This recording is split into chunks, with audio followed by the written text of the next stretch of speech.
Hey, what's up, everybody? It's Wody from Wody Games. So I wanted to put together a list for Guild Wars 2, kind of directed at newer players who maybe want to maximize, optimize their leveling process, maybe get to the end game a little bit quicker. So I put together this list, and hopefully it includes some things you did not know. Maybe it'll include some things you did know. Anyways, let's get to it. Alright, so first thing I want to talk about is experience boosts. There's a lot of items out there that you can go and consume, and they increase your experience gain by a certain percentage. And we're going to start off with food. Alright, so as you can see here at this vendor, which is just a normal vendor in one of the main cities, a loaf of bread. This will increase your experience gain by 10%. A lot of vendors, random food vendors, will have food like this for really cheap. But if you didn't want to spend your hard-earned copper, a lot of the low-level karma vendors actually sell buffs just like this, as you can see, this one, loaf of bread. And they also have a sharpening stone, which is a utility that counts as another 10% on top of your loaf of bread buff. So this one vendor, just buying these items for karma, will give you a 20% buff for however long it says the buff lasts. Now these food buffs count as a nourishment buff, so keep in mind you can only have one nourishment buff up at a time, and we're going to get into the next buff you can have up at the same time to stack these buffs. If you don't feel like going out and finding these vendors, a lot of these items are available on the trading company, which you can find at trading posts. And as you can see, bowl of applesauce, 23 copper, gives you the same buff, but this one actually lasts for 30 minutes. So if copper is no thing to you, I would recommend just going to buy a bowl of applesauce. Alright, so we've covered nourishment. We're going to move on to utilities, which can be attained from crafting. The three main ones are from Huntsman, Artificer, and Weaponsmith. You have the maintenance oil, tuning crystal, and sharpening stone, which all increase your experience by 10% for 30 minutes, and this stacks on top of the nourishment buff you get from food. Now you can buy all three of these at the trading post. The cheapest one I found to be the tuning crystal. At the time of this video it was 6 copper, so I'd say pretty cheap and pretty worthwhile if you want another XP boost on top of your nourishments.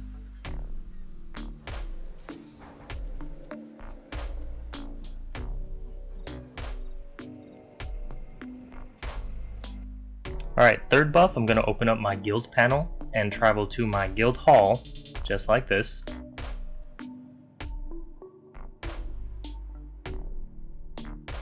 And there you'll find this guy, who gives away free XP buffs. Mine is only 4%, but still adds up, which lasts for an entire day, so you can go here every day and just get this buff. There's also a crafting buff, but this is focused on XP, so very important. I would recommend joining a big guild, that has this vendor as soon as you can if your goal is to level very efficiently. Keep in mind this stacks with your nourishment and your utility buff. So, an extra 4% or 10% for bigger guilds. You're sitting at 24% right now, which is very good.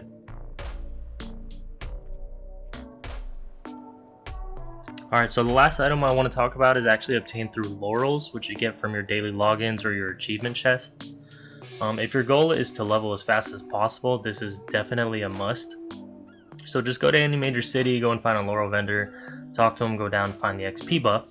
This gives you a 50% XP buff for 30 minutes. It stacks with your nourishment, it stacks with your utility, and it stacks with your guild buff. So altogether, super useful if your plan is to level really fast. Another thing about these buffs in particular is it adds an extra bonus to your kill streaks, which I'm going to talk about in just a little bit. Alright, so speaking of bonus XP, right now in Guild Wars 2 they have a welcome back event, which already gives you a 100% XP buff from all sources, which stacks with every other XP buff that I've already mentioned. So I'm going to go ahead and kill some mobs, show you guys the difference between kills with these buffs and kills without these buffs. Here's me killing this black sheep without buffs.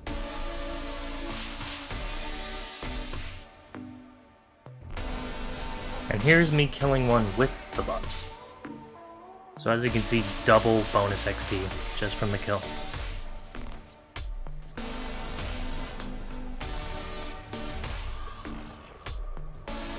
Alright, so about now you have all your buffs, you have everything you need to go out and kill stuff and basically get double XP for everything. So now I want to talk about bonus experience. Now what does bonus experience actually mean? Basically, the longer a mob is alive in the world, the more bonus XP you're going to get from it. Mobs like this, these warthogs in the middle of nowhere, no one has any reason to kill these guys. So watch as I kill these dudes and get 4100 bonus XP from each one. 46 from that one. Mobs around the Renowned Hearts or events, mobs that are killed quite frequently, like these, are going to give you the base XP, while your trash mobs found around the world that no one has a reason to kill are going to give you a huge bonus of XP. Alright, so right where I killed those event mobs, there's this doe. A doe which no one has any reason to kill, which gave me 4400 bonus XP, as opposed to the event mobs which give me 500 base XP and then 500 bonus XP because of all the buffs I have. As you can see, 4600. Now, when you find places like this with a bunch of mobs off to the side that no one has any reason to kill, the best thing to do is to just chain them, because 10 kills consecutively gives you a kill streak buff.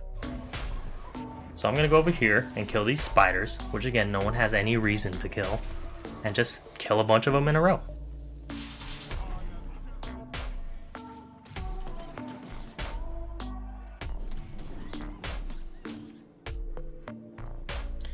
And here's me killing all these mobs with a 10 kill streak, all my XP buffs, and all my bonus XP, and as you can see, 5300 from each mob. This is a huge difference between 500 bonus XP that you get from events or Renowned Heart mobs. So just keep in mind, kill streaks and bonus XP.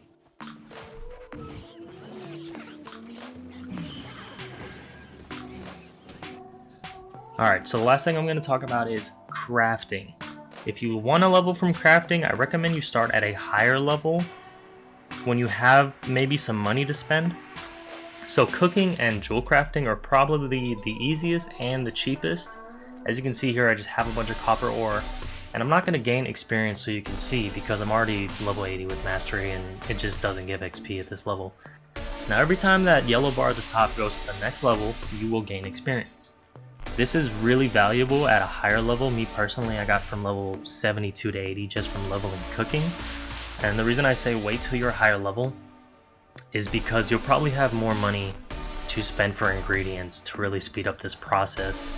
And you'll probably have a lot of these ingredients already in your crafting bag just from leveling. Alright, so there you have it. You have experience boost items, you have bonus XP, you have crafting XP. A few side notes I want to add. If you want to go to lower levels to zone, that's fine. Just know that you'll get less experience the more your level is scaled down, but it kind of balances out because the mobs are easier to kill and the events are shorter.